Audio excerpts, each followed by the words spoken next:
ہمارے ملک میں ایک عجیب و غریب مخلوق بستی ہے۔ یہ مخلوق بظاہر مہذب، پڑھی لکھی اور خوشحال ہے۔ رو پیٹ کر انگریزی بھی بول لیتی ہے اور شاید اس لیے خود کو کلچرڈ بھی سمجھتی ہے۔ لیکن مسئلہ یہ ہے کہ محض انگریزی میں ٹویٹ کرنے سے کوئی کلچرڈ یا لبرل نہیں ہو جاتا، کیونکہ آئین سے وفاداری مہذب ہونے کی اصل نشانی ہے، اور یہی بات اس مخلوق کو سمجھ نہیں آ رہی۔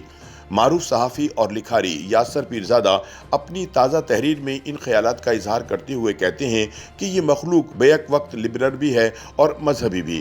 یہ میوزک کنسرٹ پر بھی شوق سے جاتی ہے اور دوسروں پر کفر کے فتوے لگانے سے بھی گریز نہیں کرتی۔ اس مخلوق کا ایک پیر امریکہ میں ہوتا ہے تو دوسرا استنبول میں۔ ارطغرل غازی ان کا ہیرو ہے اور ٹام کروز ان کا کرش۔ پاکستان کی تاریخ کے بارے میں اس مخلوق کا مطالعہ صرف اتنا ہی ہے جتنا ڈونلڈ ٹرمپ کا، مگر اس کے باوجود اس مخلوق کا اصرار ہے کہ تاریخ پاکستان پر صرف انہی کی رائے صائب ہے۔ ان کا خیال ہے کہ تاریخ ایوب خان کے سنہری دور سے شروع ہوئی تھی اور اسی کے ساتھ ختم بھی ہو گئی تھی۔ یاسر پیرزادہ بتاتے ہیں کہ اس کے بعد یہ مخلوق اگر کسی دور کے گن گاتی ہے تو وہ پرویز مشرف کی آمریت کا دور ہے۔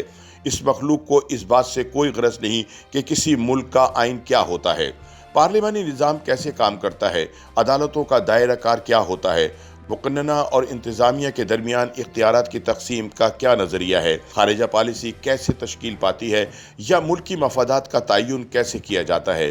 اس مخلوق کے خیال میں آئین کوئی ایسی ضروری دستاویز نہیں، آئین کے بغیر بھی ملک چلایا جا سکتا ہے، اور یہ خیال ان کے دماغ میں آمریت کے ادوار کی وجہ سے راسخ ہوا ہے، جب آئین معطل کر کے بھی ملک کا نظم و نسق چلانے کی کوشش کی جاتی رہی۔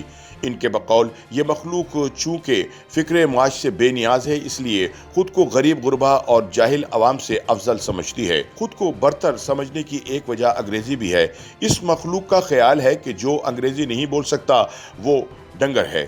اس مخلوق کا بس چلے تو عید کی نماز بھی انگریزی میں پڑھے۔ یاسر پیرزادہ بتاتے ہیں کہ جس مخلوق کی میں بات کر رہا ہوں، اس میں آج کل پاکستانی اداکاروں اور اداکاراؤں کی بڑی تعداد بھی شامل ہے۔ یہ لوگ چونکہ جدید میڈیا کی پیداوار ہیں، اس لیے انگلش ونگلش بول لیتے ہیں۔ بھارتی اداکاروں کو دیکھ کر انہوں نے یہ بات سمجھ لی ہے کہ اگر پاکستان میں اپنی عزت کروانی ہے تو انگریزی بولنی پڑے گی۔ دوسری بات انہوں نے یہ سیکھی ہے کہ گاہے بگاہے ملکی معاملات پر بھی تبصرہ کرتے رہنا چاہیے، تاکہ لوگ آپ کو صرف اداکار نہیں بلکہ ایکٹیوسٹ سمجھیں، اور فی زمانہ ایکٹیوسٹ ہونا کافی پرکشش بات ہے۔ مسئلہ اس مخلوق کا یہ ہے کہ صرف ان معاملات پر بولتی ہے جن پر بولنے سے کسی کے مفاد پر کوئی زد نہیں پڑتی، کسی طاقتور کو للکارنا نہیں پڑتا اور کسی سرخ لکیر کو عبور نہیں کرنا پڑتا۔ مثلاً اس مخلوق میں سے کوئی اداکارہ اٹھے گی اور بھارتی کشمیر کی جدوجہد آزادی پر بیان داغ دے گی، دوسری اٹھے گی اور ریپ کے خلاف واک میں شامل ہو کر احتجاج ریکارڈ کروا دے گی۔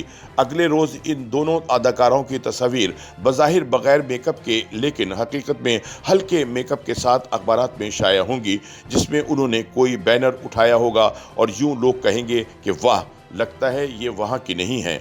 بقول یاسر پیرزادہ آج کل یہ مخلوق کچھ سیاست میں بھی منہ مارنے لگی ہے۔ وجہ اس کی کچھ بھی ہو، مگر مجھے اس بات کی خوشی اس لیے ہے کہ کم از کم اس مخلوق نے غلط یا صحیح کوئی موقف تو اپنایا۔ اس سے پہلے تو یہ مخلوق اپنے گوشے عافیت سے ہی نہیں نکلتی تھی۔ خیر، اب بھی اس مخلوق نے کوئی انقلابی قدم نہیں اٹھایا اور نہ ہی لاپتہ افراد کے حق میں آواز بلند کی۔ یہ فقط جوش و جذبات میں آ کر ٹویٹس کر رہی ہیں، جنہیں پڑھ کر صرف یہ پتہ چلتا ہے کہ اس مخلوق نے 10ویں جماعت کی مطالعہ پاکستان کی کتاب کے بعد سوشل سائنس کی کوئی کتاب نہیں پڑھی۔